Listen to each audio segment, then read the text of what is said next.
रूप से हम बेहतर प्रदर्शन करेंगे, इसमें कोई संदेह नहीं है। बड़ा मुश्किल से उनका स्वास्थ्य सुधार हुआ है, भगवान करे वो स्वस्थ हो जाएं, लेकिन इतना बड़ा रिस्क वो नहीं लेंगे। नमस्कार, आप देख रहे हैं लाइव सिटीज और आपके साथ मैं हूं वसीम। बिहार विधानसभा उपचुनाव को लेकर बिहार की सियासत लगातार गर्माती जा रही है। कांग्रेस ने भी दोनों सीटों पर अपने उम्मीदवार को चुनावी मैदान में उतारा है। हमारे साथ बातचीत करने के लिए कांग्रेस के कद्दावर नेता समीर सिंह जी मौजूद हैं, इनसे हम बात करेंगे। सर, आप लोगों ने भी दोनों ही सीटों पर उम्मीदवार उतारे हैं चुनावी मैदान में। ऐसे राजद अब कहने लगी है कि जीत उनके ही पाले में है। कांग्रेस कितना भी जोर लगा ले, जीत हार तो जनता तय करेगी और अभी आकलन करना जल्दबाजी होगी, क्योंकि अभी तो 2-3 दिन पहले नामांकन प्रक्रिया ही हुआ है, संपन्न हुआ है।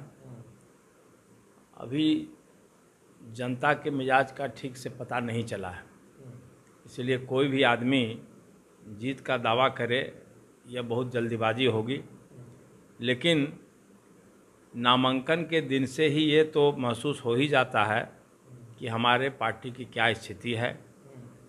हमने दोनों सीटों पर लड़ने का क्यों मन बनाया?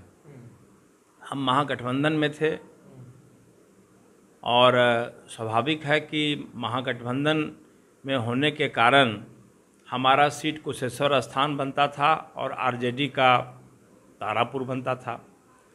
तो उन लोगों ने हम लोगों की उपेक्षा करते हुए, हम लोगों की भावनाओं को ठेस पहुंचाते हुए दोनों सीटों पर ऐलान कर दिया।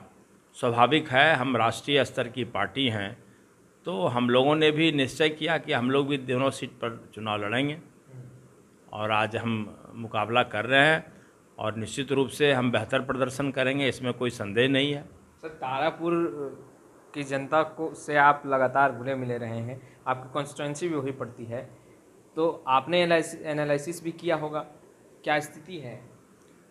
यानी स्थिति हमारी बेहद अच्छी है और हम जब इलाके में भ्रमण करेंगे तो पार्टी के पक्ष में और ख़ास करके 1.5 वर्षों में जो भारतीय जनता पार्टी में केंद्र की सरकार की जो नीति रही, जिस तरह से देश की जनता को उन्होंने दुखी करने का काम किया, घोर उपेक्षा की, तो वैसी परिस्थिति में कांग्रेस पार्टी ने अहम भूमिका निभाई। गरीबों के पक्ष में कोरोना काल में खड़े होकर श्रीमती सोनिया गांधी जी ने, हमारे प्रिय नेता राहुल गांधी जी ने जिस तरह से गरीब गुरबों की मदद करने के लिए पार्टी को निर्देशित किया और हम सभी लोगों ने प्रखंड स्तर पर राशन से लेकर के जो ज़रूरतमंद चीज़ें हैं उसे पहुंचाने का हम लोगों ने काम किया है। ये भी हम एहसास दिलाएंगे जनता को, और जिस तरह से महंगाई बढ़ी है ये जनता को अच्छी तरह से मालूम है और हम निश्चित रूप से महंगाई के खिलाफ मुहिम चलाएंगे चुनाव में।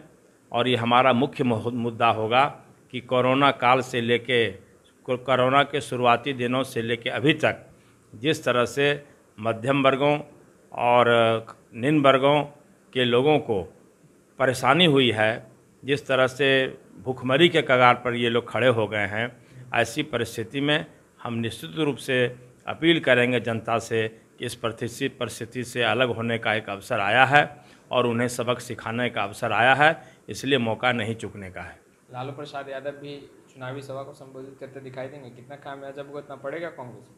मुझे नहीं लगता है कि लालू जी अपना सेहत खराब करके, बड़ा मुश्किल से उनका स्वास्थ्य सुधार हुआ है, भगवान करे वो स्वस्थ हो जाएं, लेकिन इतना बड़ा रिस्क वो नहीं लेंगे कि वो चुनाव प्रचार के लिए जाएं। हमें लगता है कि वो अपने पार्टी के पक्ष में विजुअल संबोधन कर सकते हैं।